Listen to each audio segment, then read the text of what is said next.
So here we are, after 9 books building one of the most incredible arguments in all of history, we've finally reached the summit of Plato's Republic.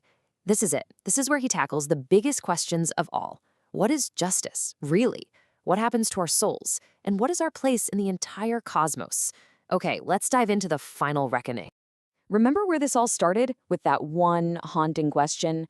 The story of Gyges' ring, that ring of invisibility that forces us to ask, if you could get away with absolutely anything, would you still choose to be a good person? Well, after proving that justice is its own reward, Plato comes back to this very question to give his final and, frankly, breathtaking answer. So here's our roadmap for this final leg of the journey. We're going to see how Plato takes his argument to the next level, beyond just this life. We'll dig into his proof for the soul's immortality, then we'll take a trip into the afterlife with the incredible myth of After that, we'll see how it's all about the power of our choices, and finally, how this all comes together as a philosophy for all time. Now you might be thinking, wait, why are we talking about rewards and punishments now? I thought we settled this. And you're right. The first challenge was to prove that justice is good for its own sake, even if you get nothing but misery for it. But now that he's established that, well, now Plato can finally take the gloves off and look at the entire picture.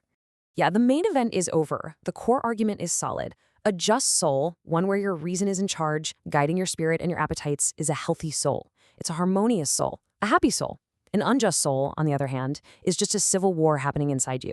That's the intrinsic value. It's good because it makes you whole. But now Plato gets to ask the other question. What about all the external stuff? Reputation, rewards, what the gods think of you. Does the universe itself actually balance the scales in the end? To even begin to answer that, he has to prove one massive thing first, that there actually is a next life to worry about. Right. Before we can get into cosmic justice, we have to know that the soul can even outlast the body. And this is where Plato shifts gears. He doesn't offer a story here. Not yet. He lays out a sharp, logical argument for why the soul has to be immortal.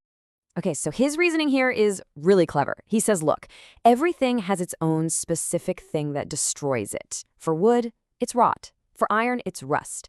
Every substance has its own personal kryptonite. So what's the specific evil of the soul? Well, it's injustice and vice. But now think about this. Does being unjust actually destroy a soul? Plato looks around and sees that the most corrupt, evil people in the world, they still have souls. Their souls are twisted, ugly, and corrupted for sure, but they are very much still there. Injustice makes a soul worse, but it doesn't annihilate it. And this is where the contrast really hits you. The body, it gets sick, it gets injured, and that corruption leads to its destruction. It's mortal. But the soul's own unique corruption, injustice, doesn't make it cease to exist. So Plato's conclusion is kind of a mic drop. If the soul can't be destroyed by its own inherent evil, then there's no way something external can do the job. It has to be indestructible. It's immortal. Okay, so once he's established that the soul is immortal, Plato brings it back down to earth for a second. He says, look, even in this life, the just person usually comes out on top. They've got that inner peace, right? They tend to earn a good reputation, people trust them, and they're not living in constant paranoia like a tyrant. And besides, if the gods are just, who do you think they're going to be rooting for? But Plato was brilliant. He knew that human beings are not just logic bots. He spent 9 books appealing to our reason, our logos. But that's only one part of us. To really educate the entire soul, our spirit, our passions, our hopes and fears, a logical proof just isn't going to cut it. He needs to capture our imagination. He needs a vision. He needs a story. And that brings us to one of the most legendary parts of all of philosophy, the myth of This is the story of a soldier who dies in battle, or so everyone thinks, and gets to take a tour of the afterlife, and then comes back to tell us exactly what he saw. It's Plato's grand vision of how cosmic justice actually works.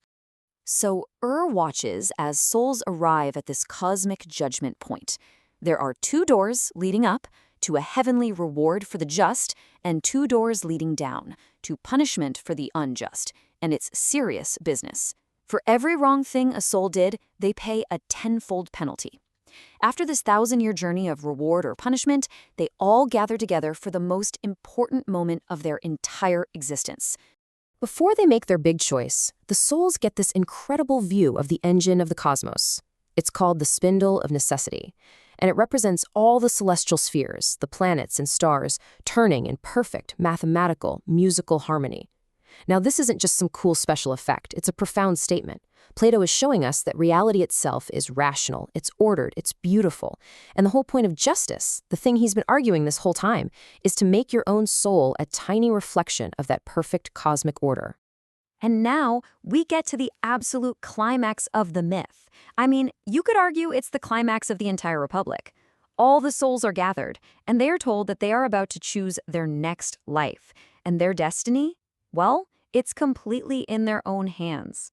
So imagine it. All the possible lives are laid out before you. The life of a king, a tyrant, an artist, even an animal. And then a prophet stands up and delivers this absolute bombshell of a line. The blame belongs to the one who chooses. God is blameless. Wow. I mean, that is a radical, radical statement of human freedom and responsibility. So how do they choose? Mostly, they choose out of habit. The first soul to pick, a man who had been virtuous in his past life, but only by routine, not through real wisdom, he sees the life of a great tyrant and just grabs it. He's dazzled by the power and completely misses the awful fate attached to it. He didn't look closely.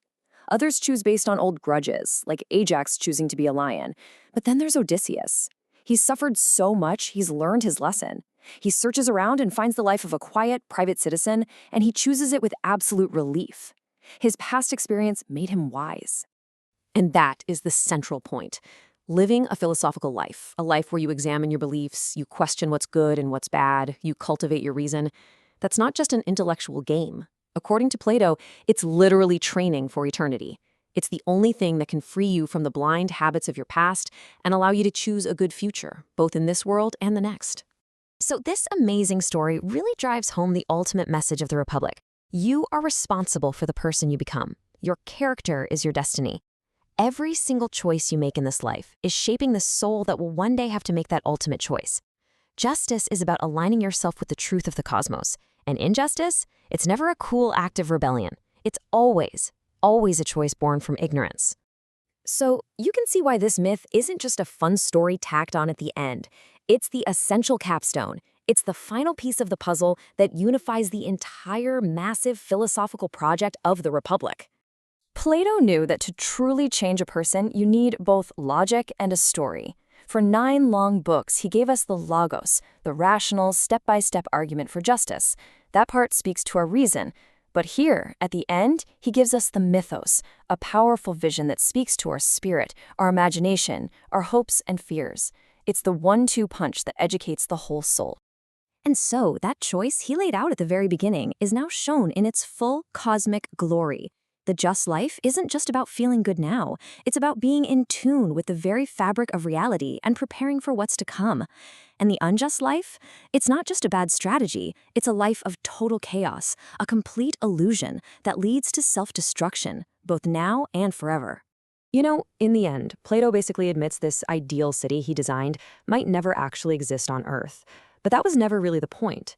The true republic, the real perfect state, is the one we build inside ourselves. It's that pattern laid up in heaven, a perfect model for the soul that anyone can look to and use to bring order to their own life, right here and right now. And that is the final, powerful takeaway. Justice, for Plato, isn't a social contract or just a list of rules. It is the very health of our soul. It's our connection to the cosmos. And it is the foundation of a life truly worth living. The choice of a just life is not only the best way to live, it is the only way to live well, now and for all eternity.